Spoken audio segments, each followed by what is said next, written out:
नाशिकच्या सातपूर श्रमिक नगर येथील गणेश कॉलनी येथे राहणारे इस्मानवर तीक्ष्ण हत्याराने हल्ला करत लुटल्याची घटना घडली आहे। पोलिसांनी दिलेल्या माहितीनुसार श्रमिक नगर येथील गणेश कॉलनी येथे राहणारे मोहन मधुकर थोरात वय वर्ष 40 हे मंगळवारी दिनांक 15 रोजी रात्री आपल्या घरात बसले होते। 7 ते 8 युवकांनी त्यांना शिवीगाळ करून बाहेर बोलावले। तीक्ष्ण हत्याराने पोटावर व हातावर हल्ला करत जखमी केले आहे व त्यांच्या जवळील 15,000 रुपये लुटून नेले आहे। श्रमिक नगर परिसरात या आधीही लुटमार करत मारहाण केल्याची घटना बहुतांश घडल्या आहे। नशा पान करत रात्रीच्या वेळेला काही टवाळखोरांकडून कामगारांना लुटण्याचे प्रकार घडत देखील आहे। वारंवार अशा घटना घडत असल्यामुळे नागरिक हैराण झाले असून या ठिकाणी एखादी पोलीस चौकी निर्माण व्हावी अशी नागरिकांची मागणी सामाजिक कार्यकर्ते यांनी केली आहे। या प्रकरणी 2 संशयित ताब्यात घेतले असून सातपूरचे वरिष्ठ पोलीस निरीक्षक रणजित नलवडे यांच्या मार्गदर्शनाखाली तपास सुरू आहे। आम्ही घरामध्ये बसलो होतो जेवण करायला, तेवढ्यात ते पोरं बाहेरून शिव्या देत होते। हे काय वरती बसला म्हणून घरामध्ये बाहेर येऊन शिव्या असे घांगाल शिव्या देत होते। मग मी बाहेर गेलो, दरवाजा खोलून गेट खोललं, त्याच्यानंतर मग त्यांनी परत असून बोलले, तर मग त्यांनी मला शिव्या दिले तर मी पण त्यांना बोललो का बरं शिव्या देताय काय म्हणून, असं तिथं तुमच्या तिकडे जाऊन शिव्या द्या। तर आम्ही ते म्हणते का तुला देते आम्ही, तुम्ही काय करणार। आणि तसंच बोलणं चालू होतं। आम्ही 3 जण म्हणजे ते पुढचे बोलत होते आणि मागून 2 जणांनी डायरेक्ट डोक्यामध्ये वीट मारले माझ्यावर आणि एकाने पुढच्यानी म्हणजे पोटात तो चाकू मारणार होता, पण मी मध्ये तस हात घातला म्हणून माझ्या पोटात न लागता हाताला लागला चाकू। नंतर त्यांनी पुन्हा दगड फेक करून मला मारलं। बाकी फक्त मी एकटा आणि माझे मिसेस आम्ही 2 जणच घरी होतो, बाकी कोणी नव्हतं, झाले पण नाही। नाही काहीच नाही। हा त्यांचा आमचा काहीच वाद नव्हता। त्यांनी मी कधी बघितले पण नव्हते।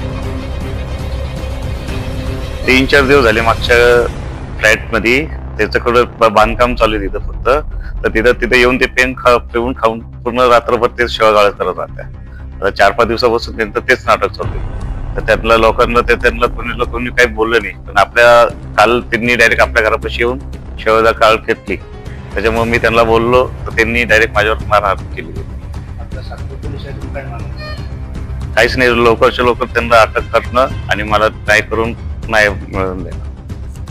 2 जणांना तिथं त्यांनी मारलं होतं, 2-3 जणांना त्यांनी कंप्लेंट केली का नाही केली मला नाही माहिती, पण मला जे आता चाकूचा हल्ला केला त्यांनी, तर मी म्हणून मी पोलीस कंप्लेंट केली। आता पोलिसांचं हेच आहे का त्यांचा शोध करून त्याचा काहीतरी बंदोबस्त कायदेशीर केलं पाहिजे।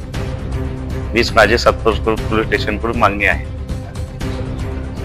हे 5-7 दिवसापासून चालू आहे त्यांचं, कारण मला 5-6 दिवसापासून आढळलं म्हणून मी आपण बोलू शकतो। ते त्याच्या आधी असं तर काही सांगते, पण त्यांचं तर लई साथी चाललंय। ते 5-7-9 जण जे राहते आणि फुल दारू पिरू गांजा बिजा पिला असते, त्यांना काही भान नसतं तर पुढचे कोणी काय ते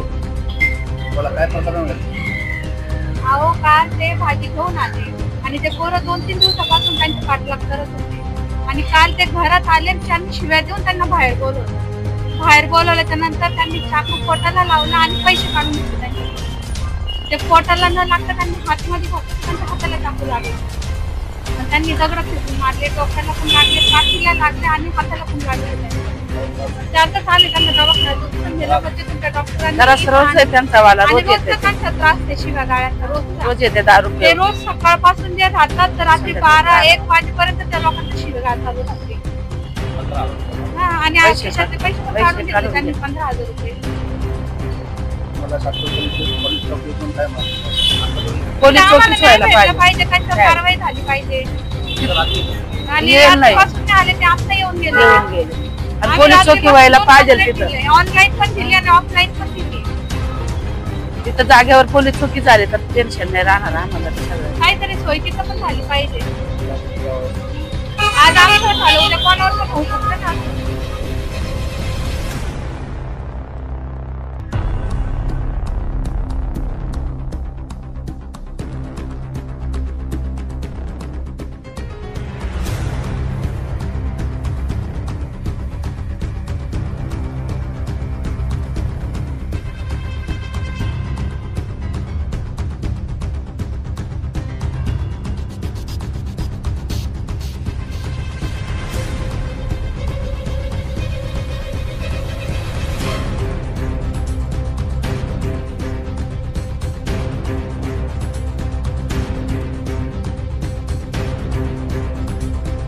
लोकशास्त्र न्यूजसाठी बंटी आढाव, सातपूर.